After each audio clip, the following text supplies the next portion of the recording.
বন্ধুরা, যথাসময়ে কামব্যাক করলো বাংলাদেশ। আরও নির্দিষ্ট করে বললে কামব্যাক করালো রিশাদ হোসেন। বাংলাদেশ আগে ব্যাটিং করে যে 207 রান করলো, এখানে টপ স্কোরার কারা? টপ স্কোরার হচ্ছে তাওহিদ হৃদয় এবং মাহিদুল ইসলাম অঙ্কন এবং আর হচ্ছেন নাজমুল হোসেন শান্ত। তাওহিদ হৃদয় 51 রান করেছেন। তিনি বল খেলেছেন কতটি? বল খেলেছেন 90টি।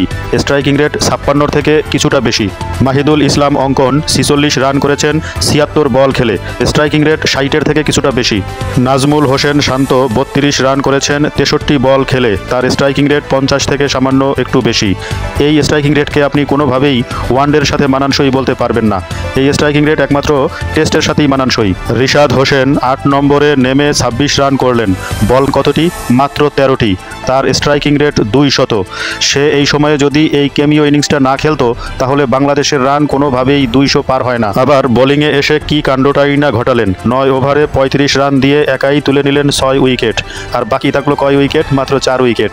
আর তার ইকোনমিটা দেখেন মাত্র 3.89। বাকি 4 উইকেট ভাগাভাগি করে নিলেন মোস্তাফিজুর রহমান, তানভীর ইসলাম এবং ক্যাপ্টেন মেহেদী হাসান মিরাজ। ওয়েস্ট ইন্ডিজ 39 ওভারে 133 রানে অল আউট। বাংলাদেশ 74 রানের বড় ব্যবধানে জিতে নিল প্রথম ওয়ানডে ম্যাচ। খেলার নায়ককে সেটা আর বলার অপেক্ষা রাখে না, অবশ্যই রিশাদ হোসেন।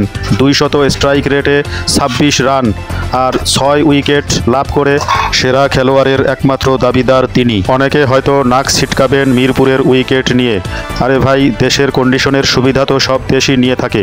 ক্রিকেটে এটা খারাপ কিছু বা অবৈধ কিছু নয়। বাংলাদেশ ওয়েস্ট ইন্ডিজকে 3-0 ব্যবধানে হোয়াইট ওয়াশ করতে পারলে ওয়েস্ট ইন্ডিজকে পেছনে ফেলে 9 নম্বরে উঠে আসবে এবং আমরা সবাই সেই প্রত্যাশাই করি।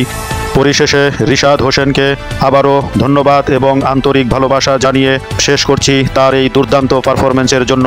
আল্লাহ হাফেজ।